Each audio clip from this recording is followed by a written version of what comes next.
President Biden's signing of an executive order tightening restrictions on the southern border, potentially shutting it down overnight, has reverberated across the country. But it's also causing confusion on the border itself. We're headed to the U.S.-Mexico border now, where the impact of the president's action limiting asylum seekers is likely to be felt first. Our correspondents are covering all the sides of this issue. ABC's Mireya Villarreal is in El Paso, Texas, and our Matt Rivers is in Mexico City. Mireya, let's start with you. How would this new action affect border towns that are struggling with an influx of migrants? You know, Linsey, that's a really good question. I mean, as you can see behind me, there's a lot of people walking across the border right now to go into Mexico. Just to make it very clear, I mean, when we hear that the border is quote unquote closing or being shut down, that doesn't mean that it's going to affect trade and travel. I mean, that is huge for communities like El Paso. What this will do is have a direct impact on asylum requests that come along these types of communities.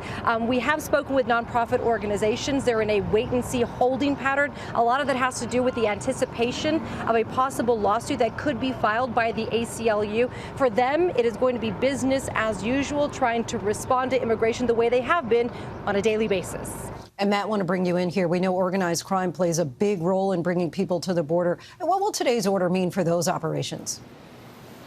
Well, what we know is that organized crime wants to make money. They look at humans as commodities, and the last couple of years, frankly speaking, have been very good for them when it comes to the amount of people arriving to the border, the amount of people they're facilitating getting to the border. And we know that firsthand because we speak to cartel members firsthand about this. I want to play you a soundbite with a cartel member who's in the smuggling business that I spoke to just a couple of weeks ago about this very topic.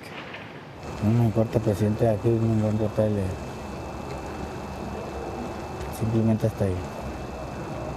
Porque ustedes están aquí ganando dinero, ¿no? Pues sí. Y ustedes están ganando más dinero que nunca entre este mundo con los migrantes. Pues sí, porque como la mayoría no invierte espacio, pues. El dinero solo se da la vuelta y se multiplica. Lo que no invierte, es como en la droga, el que pierde se fue la inversión, tienes que volver a agarrar lo mismo. Ahí sí son pérdidas, aquí no. And so it's crude. He's basically talking about people there as commodities. He's saying as opposed to drugs, which you have to invest in, which you have to move, which you then have to deliver in the United States, when it comes to migrants, there's a seemingly never-ending supply. And if one of their loads, quote unquote, as he talks about, gets captured by the authorities, if some of these migrants get caught, they don't exactly provide refunds for their services. So it is an incredibly lucrative business, which goes to my original point here. They're making more money than ever, and no matter what executive order come down, they're going to keep trying to make that money. Of course. And Mireya, you've talked with so many migrants making that crossing over the years. Do you expect today's action to change anything that they're doing? You know, I think that's probably a good question to ask a lot of those people that do come across the border. You know, listen, I think a lot of them will say that they are coming here because they were told that this is the right moment. I mean, they're not obviously following the news day to day of what the president does. But I will say, to Matt's point, you know, these cartels, these smuggling organizations, they do follow this. And when you see chaos created, when you see dissension between both sides, red and blue, I mean, that creates an opportunity for them to capitalize and tell these migrant families now is the time to come, because if you're not careful, the border will be shut down later on.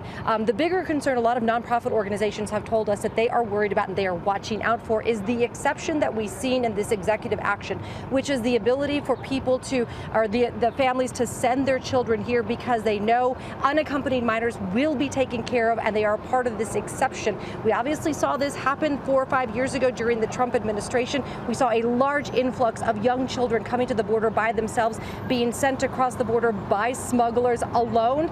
So they are worried that that may happen during this point. But again, it's a wait and see situation depending on if and when that lawsuit is filed. And so we're talking about Texas and some of those border towns. Matt, how do you think this will impact Mexico? It's going to have a huge impact, Linsey, in northern Mexico. This order, as opposed to, if you remember during the Trump years, the Remain in Mexico policy, where the actual program was designed to put people back in Mexico and they would wait their asylum claims to be carried out on the Mexico side. This particular order will immediately deport people, as they say, back to their countries of origin. And so let's just hypothetically say you come all the way from India or from Bangladesh. You've come all the way around the world and you're waiting to get into the United States. And you get right up to the border and then you're told if you cross, you will be immediately deported back to your country and you will not be allowed to apply for asylum. What are you going to do? You're going to wait in Mexico. That is the impact that it's going to have in northern Mexico. I think it's safe to say you're going to see the numbers of migrants waiting in Mexico increase substantially, and that is going to have a bigger burden, a bigger effect on those northern Mexican states that have taken the brunt of this immigration crisis for years now. A lot of tentacles, a lot of implications here. Matt and Mireya, we thank you both.